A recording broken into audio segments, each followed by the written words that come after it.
आदाब, मैं फ़ारूक खान, संपादक इकरा पत्रिका, थार न्यूज़ इकरा पत्रिका के इस चैनल में आपका स्वागत है, आपका इस्तकबाल है।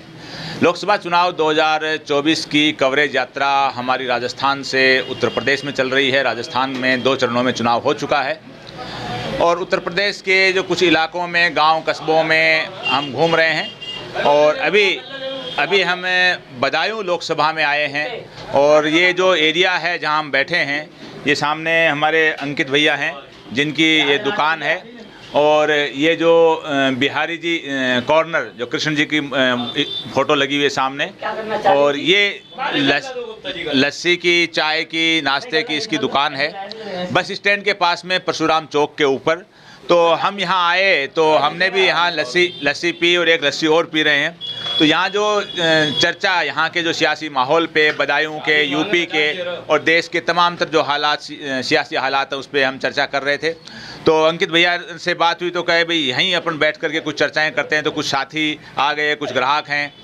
तो बदायूं लोकसभा सीट है, इसके ऊपर ये एक तरह की हॉट सीट बन चुकी है। यहाँ जो चुनाव है वो तीसरे चरण में 7 मई को चुनाव होना है। यहाँ प्रधानमंत्री नरेंद्र मोदी, यूपी के मुख्यमंत्री योगी आदित्यनाथ, समाजवादी पार्टी के अध्यक्ष हैं अखिलेश यादव और बसपा की जो सुप्रीमो है मायावती, इन तमाम तर नेताओं ने यहाँ अपना एक तरह का एड़ी चोटी का जोर लगा रखा है। और यहाँ पर जो उम्मीदवार हैं उनकी जो संख्या है वो 11 उम्मीदवार हैं, जिसमें प्रमुख तौर पे 3 उम्मीदवार माने जा रहे हैं भारतीय जनता पार्टी के, जो दुर्विजय सिंह शाक्य, और समाजवादी पार्टी के आदित्य यादव, और मुस्लिम खान बहुजन समाज पार्टी के, यानी प्रमुख तौर पे 3 उम्मीदवार माने जा रहे हैं। तो यहाँ कांटे का मुकाबला है, त्रिकोणीय मुकाबला है, कौन आगे है कौन पीछे है। इस चीज़ की चर्चा हम गांव कस्बों में करते हुए हम यहाँ आए हैं और आगे भी हम चर्चा करेंगे। तो सबसे पहले अंकित भैया, आपका बहुत बहुत धन्यवाद कि आपने बेहतरीन किस्म की लस्सी हमें पिलाई। और जो जायका हरियाणा और राजस्थान की लस्सी में है, वैसा का वैसा आपकी लस्सी में भी जायका है। और बड़े एक खुशमिजाज आप आदमी हो। और आपने बताया कि ये 3-4 दिन पहले शुरू किया है और बड़ा ही संघर्ष किया आपने, कई चीज़ें आपने बताई। तो सबसे पहले तो आप अपनी इस स्टॉल के बारे में बताइए, आपने कब खोली थी, क्या है? ये तो अभी साहब 4 दिन पहले शुरुआत कर ली, मौसम को देखते हुए कि मौसम इतना गर्म हो रहा है तो यहाँ पे लोगों को लस्सी पिलाई जाए, तो बस सेटअप बना दिया और चल पड़ी। अब यहाँ का जो सियासी माहौल है, जो राजनीतिक धरातल पे जो चर्चाएं हैं कि जो बीजेपी का उम्मीदवार है, सपा का उम्मीदवार है, बसपा का है, इनमें कौन क्या रहेगा, कांटे की टक्कर रहेगी, आगे पीछे रहेगा, किसका क्या माहौल है? सर देखिए, इसमें अच्छा माहौल तो दुर्विजय सिंह शाक्य जी का चल रहा है, सांसद का भारतीय जनता पार्टी की तरफ से। और चांस भी उन्हें काम के ऊपर मिलने, क्योंकि इस बार चुनाव मोदी का है, हमें मोदी को चुनना है। जितना हम उनको मजबूत कर देंगे उतनी हम मजबूत सरकार बना लेंगे। तो जाहिर सी बात है कि मोदी जी के नाम पर दुर्विजय सिंह शाक्य, और उनकी भी अच्छी छवि है यहाँ पर, तो उसकी वजह से चांस होने का ही है। अच्छा, यहाँ से जो पहले सांसद थे उनका टिकट काट करके बदला, तो इसका कोई प्रभाव भी है क्या? सर प्रभाव तो यही कि बदलाव संसार का नियम है। नहीं, ऐसे मतलब से पार्टी के तौर पे, उम्मीदवार के तौर पे कोई नफा नुकसान वाली बात नहीं। ये तो देखो, ये निर्णय क्या होता है, भारतीय जनता पार्टी में जो टिकट का चुनाव होता है वो मैंने क्या बताया, ये मोदी जी को चुनने का चुनाव है। तो मोदी जी भी उन लोगों को चुन के भेजते हैं कि वो अपनी सीटें निकाल सके। जैसे कि हमारा नारा है, भारतीय जनता पार्टी का नारा है 400 पार। तो 400 पार के लिए हमें अपने 400 खिलाड़ी भी तो सॉलिड खड़े करने पड़ेंगे, जिन्होंने काम किया है। अगर कहीं ना कहीं लगा होगा कि ये प्रत्याशी हमारा कमज़ोर पड़ रहा है तो उन्होंने दूसरा प्रत्याशी उतारा। यूपी में जैसे 80 लोकसभा सीटें हैं, तो 80 में से कई बार 64 बीजेपी के पास थी, बाकी दूसरों के पास थी। तो यूपी में ये जो 64 सीटें हैं, ये क्या बढ़ेंगी, घटेंगी, बीजेपी की बरकरार रहेंगी? सर 64 क्यों रहेंगे, इस बार तो कम से कम 72 सीटें ला रहे हैं, 72 प्लस भाजपा की रहेंगी। 80 में से 72 प्लस? 72 प्लस। जी भैया, आपका शुभ नाम? विनोद कुमार वर्मा, एडवोकेट है सर। विनोद जी, आप वकील हैं, बुद्धिजीवी हैं, तो आपको क्या लग रहा है कि यहाँ का जब बदायूं का चुनाव है, सपा बसपा बीजेपी के बीच में है, तो भैया बता रहे हैं अंकित गुप्ता जी कि बीजेपी का अपर हैंड रहेगा, बीजेपी यहाँ जीतने वाली है, और यूपी में 80 में से 72 प्लस बीजेपी आने वाली है। आपको क्या लग रहा है?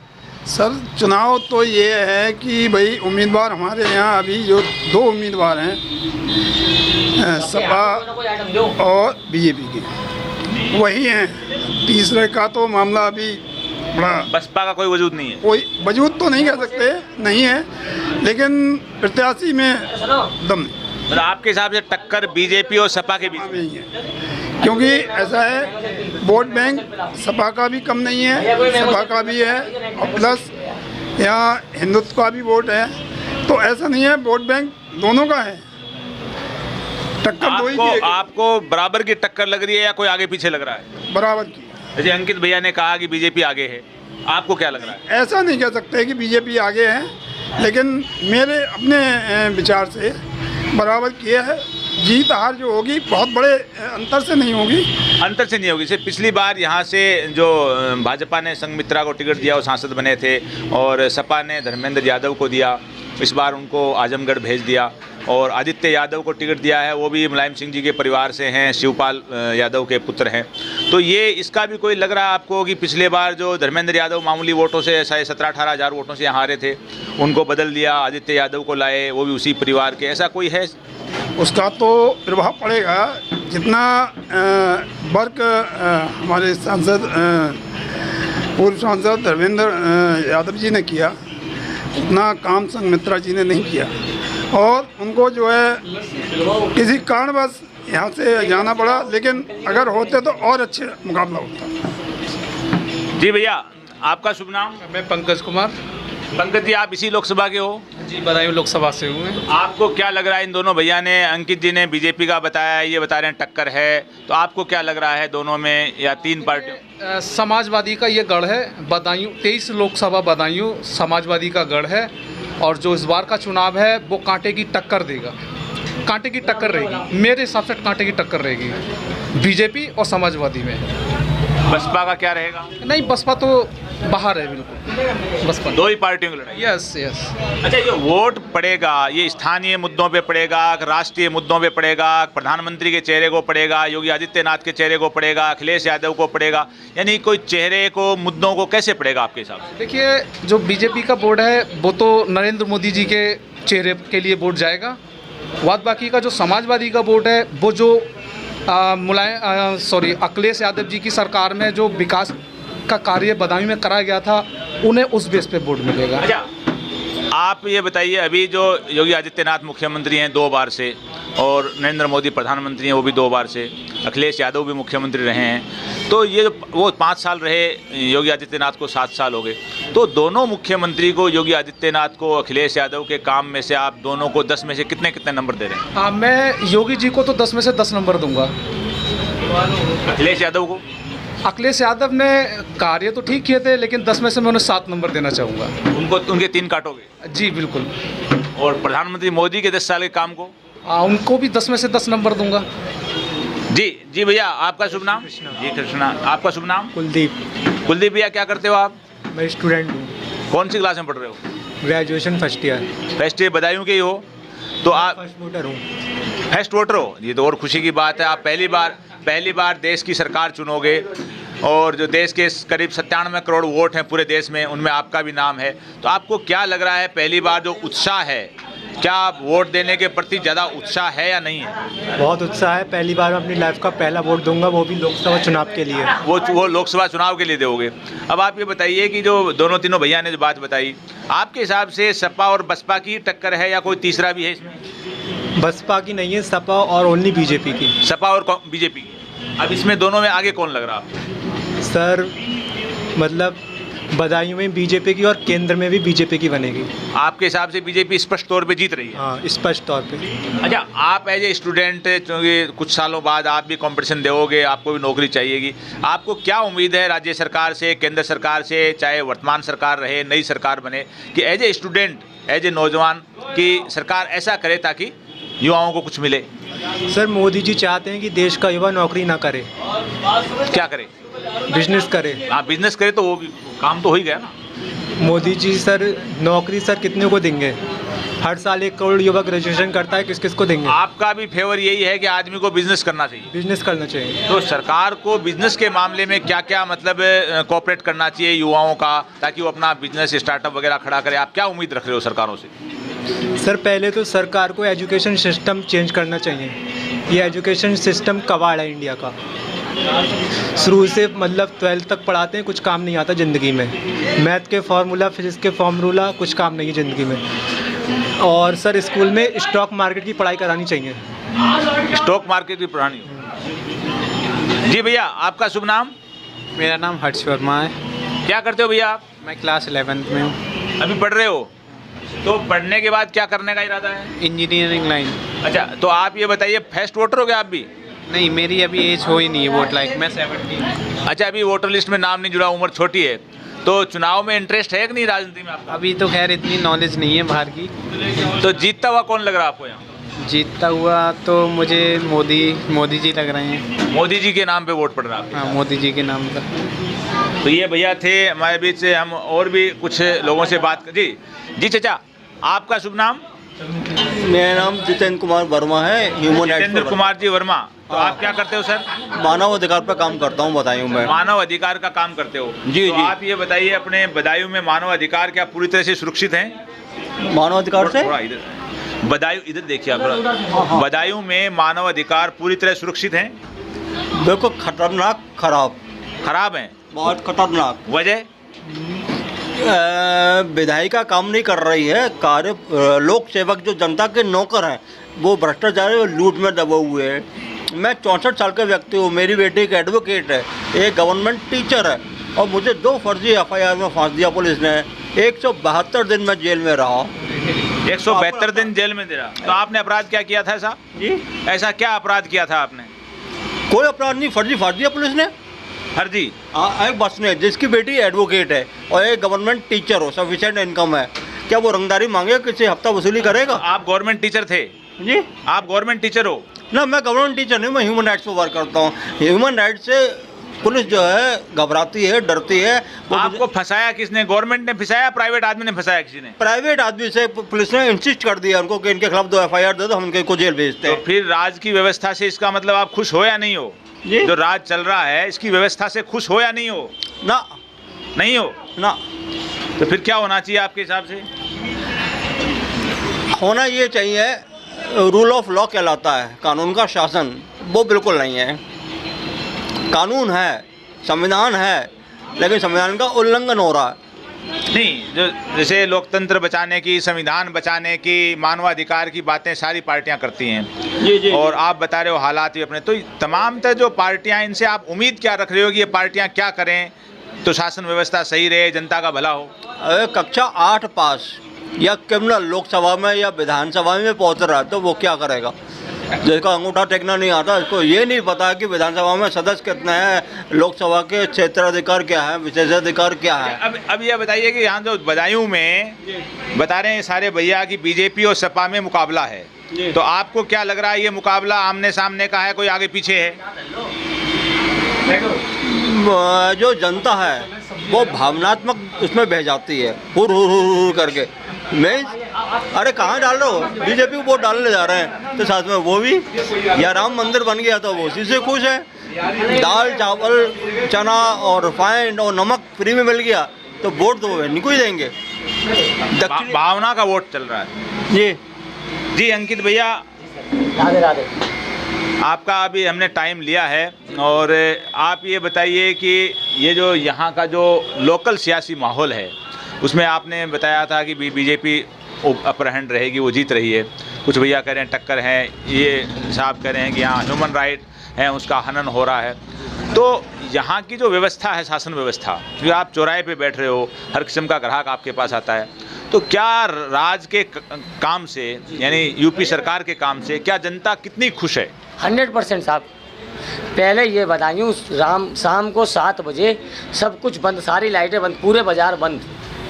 आज की तारीख में साहब सुबह 6 बजे हमारी दुकान खुलती है, रात को हम लोग 12, साढ़े 12, 1 बजता हमें यहाँ, और वो भी साहब सोने के लिए चाहिए, नहीं तो ये रात भर खोले रात भर चले।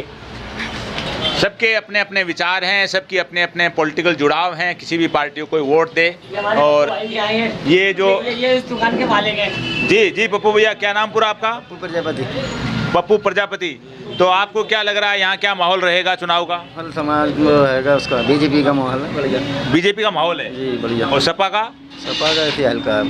अच्छा, तो पप्पू भैया बता रहे हैं बीजेपी का माहौल रहेगा, सबकी अपनी अपनी विचारधाराएं हैं जहाँ जो वोट देता है। और हम लोगों से मिले हैं और यहाँ भी इस और आगे भी मिलेंगे और वो चीज़ें भी इसके अंदर शामिल करेंगे। जी अरुण जी, आपको क्या लग रहा है? मेरा नाम अरुण कुमार है। ये चेहरे का वोट है, भावनाओं का वोट। चेहरे और भावना का वोट है जी। तो उस भावना और चेहरे के वोट का फायदा तो किसका होगा, नुकसान किसको होगा? नुकसान तो किसी का नहीं है, फिलहाल फायदा ही फायदा है इसमें। अगर बीजेपी आती है तो बीजेपी है और आएगी और रहेगी। आपके हिसाब से जो भावना का और चेहरे का वोट है उसका बीजेपी को फायदा पहुंचेगा? मोदी जी के चेहरे पर। मोदी जी के चेहरे। ये भैया कह रहे हैं मोदी जी के चेहरे पे एक भावना का वोट है जिसका लाभ जाहिर सी बात है बीजेपी को मिलेगा। तो हम आगे भी लोगों से बात करने की कोशिश करेंगे। लोकसभा क्षेत्र का चुनाव का जो क्या समीकरण रहेगा, कौन सी पार्टी भारी रहेगी, कौन सी कमज़ोर रहेगी, इस चीज़ की जानकारी के लिए हम बदायूं लोकसभा क्षेत्र के धरातल में गांव कस्बों में जो हम घूम रहे हैं। तो ये जो बदायूं का जो इलाका है, ये जहाँ खड़े हैं ये मजार शरीफ है यहाँ पर। और ये जो इसको कचहरी रोड बोला जा रहा है, पुराना मार्केट है। यहाँ बैंड की भी काफ़ी दुकानें हैं, फर्नीचर की दुकानें हैं और एक भैया की चाय की यहाँ दुकान है। जी भैया, आपका शुभ नाम? मोहम्मद फ़हीम। क्या लग रहा है आपको यहाँ के लोकसभा चुनाव का? समाजवादी पार्टी गठबंधन जीत रहा है? जीत रहा है। आपके हिसाब से मतलब क्या बिल्कुल जीत रहा है, टक्कर है? टक्कर नहीं, पूरी बलदाव हो रहा है अब से। और आपका भैया? हाँ, समाजवादी पार्टी। क्या नाम आपका? मेरा नाम मोहम्मद इरफान। जीत रही है समाजवादी पार्टी? समाजवादी पार्टी। तो यहाँ से पिछली बार धर्मेंद्र यादव ने चुनाव लड़ा था, इस बार उनके जो भाई हैं, चचा के भाई जो आदित्य यादव चुनाव लड़ रहे हैं, इसका भी कोई प्रभाव कहीं लग रहा है क्या? पिछली बार थे उम्मीदवार बदल गए? नहीं, कुछ भी नहीं। मतलब समाजवादी पार्टी को ही वोट जा रहा है पूरा। समाजवादी पार्टी को वोट जा रहा है? पक्का जा रहा है। तो मतलब ये जो बीजेपी का उम्मीदवार और समाजवादी पार्टी के उम्मीदवार हैं, वो तो चीटिंग करके चलते हैं। वो तो जो है वो तो अपनी जो भी है, हार जीत जब खड़े हुए हैं तो हार जीत तो लगी है। कोई भी एक तो ये होता है कि साफ साफ जीत लग रही हो, एक टक्कर में लग रहे हो। टक्कर जो है वो टक्कर जो उससे है, मगर समाजवादी पार्टी हमारी तरफ से जो भी वोट है सारा समाजवादी पार्टी को। अच्छा, बसपा के भी यहाँ से मुस्लिम खान खड़े हैं, उनका भी कोई प्रभाव है क्या? नहीं नहीं, कोई प्रभाव नहीं है। कोई परवाह नहीं है, कोई परवाह नहीं। सारा वोट एक तरफ का जा रहा है हमारा समाजवादी। मतलब जो वोट है बीजेपी और सपा के बीच में ही है? जी जी जी, किसी का नहीं है, बीजेपी और समाजवादी पार्टी। तो जी भैया, आपको क्या लग रहा है? क्या नाम आपका? रोहित। रोहित, क्या लग रहा है कि यहाँ जो चुनाव हो रहा है उसमें कौन जीत रहा है, कौन कमजोर है, कौन मजबूत है? आपके विचार हैं जो भी लग रहा हो, बता दो बेटा। आपको जो लग रहा है कि दोनों पार्टियों, तीनों पार्टियों में जी भैया आप जैसा भी ये बहुत बड़ी इलेक्शन चल रहा है, इससे ज़्यादा कुछ नहीं कह सकते मैं जी? जैसा भी इलेक्शन अच्छा चल रहा का है, दो हाँ। बीजेपी सपा का जी टक्कर है या लग रही है क्या? टक्कर नहीं है तो है 99% है। 99% कौन सी पार्टी जीत रही है? मोदी जी। बीजेपी 99% यहाँ जीत रही है। और जी भैया, आपका नाम? मेरा नाम शरीफ। क्या लग रहा है शरीफ भाई आपको? हमको ऐसा लग रहा है हमारी धर्मेंद्र यादव, अखिलेश यादव आएंगे। धर्मेंद्र यादव की आदित्य यादव है? हाँ, दोनों ही हैं। कोई भी उनकी पार्टी है, पूरा उनका पार्टी है और 100% वो जाएगा पूरा साइकिल को वोट देने का। पूरा कितना भी है साइकिल को वोट देगा। यहाँ 6-7 बार मुस्लिम सांसद भी रहे हैं, वो सलीम इकबाल शेरवानी और तो क्या इसका भी कहीं कोई नाराजगी मुस्लिम समुदाय में है कि टिकट नहीं? ऐसा कुछ नहीं है, ऐसा कुछ नहीं। देखो ये जनता है, जनता की मर्जी है, किधर भी वोट देने का चाहिए वो उसका मर्जी है, ठीक है। हमारा मर्जी है, हमारा अखिलेश यादव भी है। तो टक्कर में बीजेपी है? अखिलेश यादव नहीं, अखिलेश यादव के सामने तो कोई है ना? में तो बीजेपी है। दो पार्टियों की कोई टक्कर। पार्टी होती है और कौन सी पार्टी होगी? जी भैया, आपका नाम भैया? अफजाल हुसैन। जी अफजाल हुसैन। अफजाल भैया, क्या लग रहा है आपको यहाँ का चुनाव? यहाँ में 50-50 है। 50-50 टक्कर दोनों की? जी बीजेपी और सपा की? जी। जीतता हुआ कौन लग रहा है? अब जीतने का तो उसी दिन आएगा जो। आपके हिसाब से टक्कर है? बदायूं लोकसभा क्षेत्र के जो चुनावी समीकरण के बारे में हमने जो बदायूं शहर में, गांव में, कस्बे में जब हम गए और यहाँ बस स्टैंड के पास परशुराम जो चौराया है वहाँ पर हमने बात की, और यहाँ पर जो कचहरी रोड है वहाँ पर बात की। और ये जो एरिया है ये घंटा घर का है, जो बदायूं का ये जो पुराना बाज़ार है। और बदायूं के जो सियासी समीकरण हैं, बदायूं की जो सियासी हिस्ट्री है, उससे पहले हम आपको ये भी बताना चाह रहे हैं कि बदायूं का जो ताल्लुक़ है निज़ामुद्दीन औलिया रहमतुल्लाह अलैह से भी रहा है। बताया जाता है कि निज़ामुद्दीन औलिया रहमतुल्लाह अलैह भी बदायूं से उनका ताल्लुक़ था। तो मौजूदा जो सियासी माहौल के अंदर जो जहाँ हमने बात की, जो प्रमुख लड़ाई है वो भारतीय जनता पार्टी और समाजवादी पार्टी के बीच में है। लेकिन यहाँ से जो कुल उम्मीदवार हैं 11, उनमें बसपा के भी एक उम्मीदवार हैं मुस्लिम खान के नाम से, जो पूर्व विधायक रहे हैं। बदायूं के अंदर जो 5 विधानसभा हैं उसमें गुन्नौर है, बिसोली है, सहसवान है, बिलसी है, बदायूं है। और यहाँ से जो विधायक हैं, जो 3 विधायक हैं समाजवादी पार्टी के हैं, 2 विधायक हैं भारतीय जनता पार्टी के हैं। और जो 2019 का जो लोकसभा चुनाव हुआ था, 2019 के लोकसभा चुनाव में यहाँ से भारतीय जनता पार्टी के संघमित्रा मौर्य चुनाव जीते थे, उनको 5,11,352 वोट मिले थे। और दूसरे नंबर पे समाजवादी पार्टी के धर्मेंद्र यादव रहे थे, और धर्मेंद्र यादव मात्र 18,454 वोटों से यहाँ से हारे थे। तो तीसरे नंबर पे सलीम इकबाल शेरवानी कांग्रेस से रहे थे, उनको 51,947 वोट मिले थे।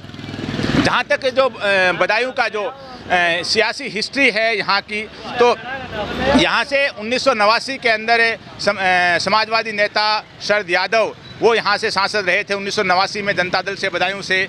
और धर्मेंद्र यादव हैं वो भी यहाँ से 2 बार सांसद रहे हैं, पिछली बार मामूली वोटों से वो हारे थे जैसा कि हमने बताया है। अभी जो आदित्य यादव हैं जो सपा से उम्मीदवार हैं, वो शिवपाल यादव के पुत्र हैं, धर्मेंद्र यादव के भाई हैं, अखिलेश यादव के भाई हैं। भाजपा, सपा और बसपा का जो यहाँ जो प्रमुख उम्मीदवार हैं उसमें तीनों ही पार्टियों की जो प्रतिष्ठा है वो दांव पर है। भाजपा की इसलिए कि भाजपा यहाँ से सांसद रही है भाजपा, और सपा की इसलिए कि सपा जो इंडिया गठबंधन की जो 80 सीटों के अंदर 63-62 सीटों के ऊपर सपा चुनाव लड़ रही है। तो सपा का, भाजपा का और बसपा का इसलिए कि बसपा ने यहाँ से पूर्व विधायक मुस्लिम खान को टिकट दिया है। तो तीनों ही पार्टियाँ यानी प्रधानमंत्री नरेंद्र मोदी और मुख्यमंत्री योगी आदित्यनाथ और अखिलेश यादव जो सपा के अध्यक्ष हैं, मायावती बसपा की प्रमुख हैं, यानी इन तीनों ही पार्टियों के लोगों के, और इनकी सहयोगी पार्टी है सपा की कांग्रेस, यानी इन तमाम तर पार्टियों के जो बड़े नेता हैं, पार्टियों की प्रतिष्ठा बदायूं से जुड़ी हुई है, उसमें जीतता कौन है। लेकिन जहाँ तक हमने मालूम किया लोगों से, जो मुख्य मुकाबला है भाजपा और सपा के बीच में है, और हार जीत भी जाहिर सी बात है दोनों में से एक में होनी है, जो 4 जून को उसका मालूम चलेगा। तो यहाँ से जो सबसे बड़ी चीज़ कि यहाँ का जो सियासी हिस्ट्री है उसके अंदर जो 1952 के पहले चुनाव में बदायूं सीट स्थापित हुई थी। 1952 से लेकर के जो 2019 तक यहाँ से कई बार मुस्लिम सांसद भी रहे हैं। इसके अंदर जो 5 बार सलीम इकबाल शेरवानी यहाँ से सांसद रहे हैं। सलीम इकबाल शेरवानी सबसे पहले 1984 के अंदर कांग्रेस से रहे हैं, उसके बाद में लगातार 1996 से लेके 2004 तक सलीम इकबाल शेरवानी हैं वो सपा से यहाँ से सांसद रहे हैं, यानी सलीम इकबाल शेरवानी 5 बार यहाँ सांसद रहे हैं। और उनसे पहले 1980 के अंदर असरार अहमद कांग्रेस से यहाँ से बदायूं से सांसद रहे हैं, यानी यहाँ से कुल 6 बार मुस्लिम सांसद रहे हैं। और मुख्य मुकाबला है, जहाँ जहाँ हम गए गांव कस्बे जहाँ बाज़ार में हमने मालूम किया, मुख्य मुकाबला है भारतीय जनता पार्टी और समाजवादी पार्टी के बीच में है। जो वोट है, वोट भी यही बताया जा रहा है कि उम्मीदवार ज़रूर इन्होंने भाजपा ने अपना उम्मीदवार बदला है। इस बार जो टिकट दिया है, जो दुर्विजय सिंह शाक्य को टिकट दिया है, तो ये जो उम्मीदवार बदलने के बाद नाराज़गी की बात जो है वो भी अपनी जगह जो कुछ बताई जा रही है। लेकिन फिर भी ये है कि जो वोट है, भाजपा का वोट है प्रधानमंत्री नरेंद्र मोदी के चेहरे के ऊपर और मुख्यमंत्री योगी आदित्यनाथ के चेहरे के ऊपर पड़ रहा है। यानी यहाँ उम्मीदवार की बजाय वोट है प्रधानमंत्री और मुख्यमंत्री के नाम पर पड़ रहा है। और आदित्य यादव जो अखिलेश यादव के भाई हैं, चचेरे भाई हैं, तो वहाँ वोट है वो एक तरह का सीधा वोट है अखिलेश यादव के चेहरे के ऊपर पड़ रहा है। यानी मुख्य मुकाबला है वो भाजपा और सपा के बीच में है। जीतता कौन है, हारता कौन है, ये 4 जून को मालूम होगा। लेकिन यहाँ का जो सियासी धरातल है उसकी चर्चाएं जो हैं वो हमने इसमें पूरे एपिसोड में जो आपने देखी होंगी, तो स्पष्ट तौर पे दोनों ही पार्टियों का मुकाबला है। आज के इस एपिसोड में बस इतना ही। जय हिंद, जय भारत।